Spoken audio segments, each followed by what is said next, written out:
Hello peoples, it's Dank64 here, and welcome back to more Paper Mario the Origami King Impossible mode.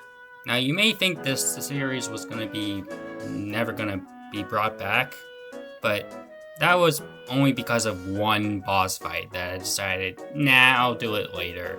And later ended up to being like 6 months, so sorry about that, but yeah. I am going to finish this series, in case you're wondering. So, in this video, we'll finally actually go into the Temple of the Shrooms and do stuff there, and hopefully not die to hole punch. Hopefully. I was like so scared for that fight, but that's up and coming. Our first battle isn't really a good one. It's against Scuttlebugs, which you saw how bad they were, and they only did like 6 damage. Also, I kind of need to remind myself of my own rules because it's been so long, so. Other than that, this fight wasn't that hard. Like, not hard at all. Next. Man, these Paper Macho Mummy Goombas don't stand a chance. The battle was only slightly annoying, but that's all it was. Also, beware of the Black Shy Guys. They may hardly damage you physically, but mentally, it hurts.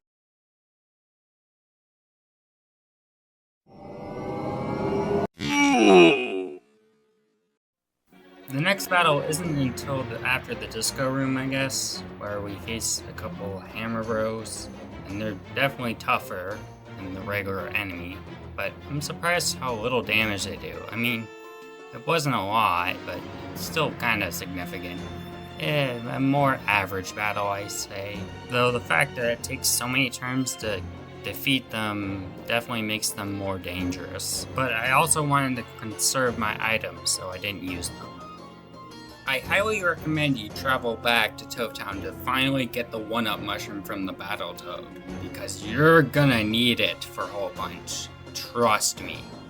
Even if you get lucky, you probably will die at some point. Also, don't forget to pull off this coffin to get this max HP up heart, because you're also gonna need it. Now, we're ready to face Hole Punch. After an incredibly long cutscene, though, that is.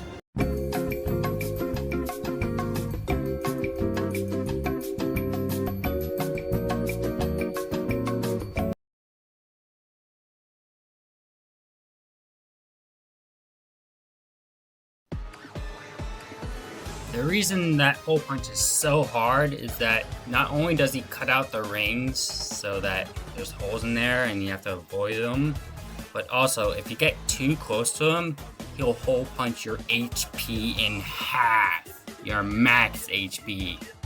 Please, just stay on the outer 2 rings and use all your fire flowers and ice flowers. Trust me. His other attacks though, when you're outside, on the outside 2 circles, aren't that bad though. Yeah, like that attack only did 6 damage, but the only problem comes when you run out of fire flowers and ice flowers and you have to get up and close and personal to them. Then he just, punches holes into you, especially when he does his charge attack. He'll punch 2 holes into you and do damage, so that isn't fun. And then you have to pick up your pieces or else you're dead.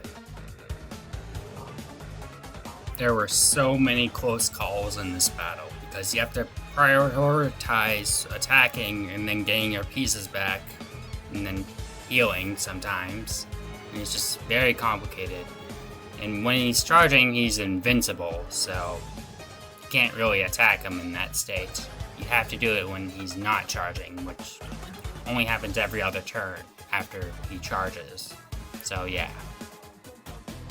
I somehow survived this attack, even when my max HP was so low. It was pretty much a miracle that I was able to beat this boss on the first try. Trust me, the RNG gods are not in your favor, and you will probably die to this boss. I just got insanely lucky. With Hole Punch out of the way, we can now head into Chapter 4. And I'll see you guys then, I suppose. See ya!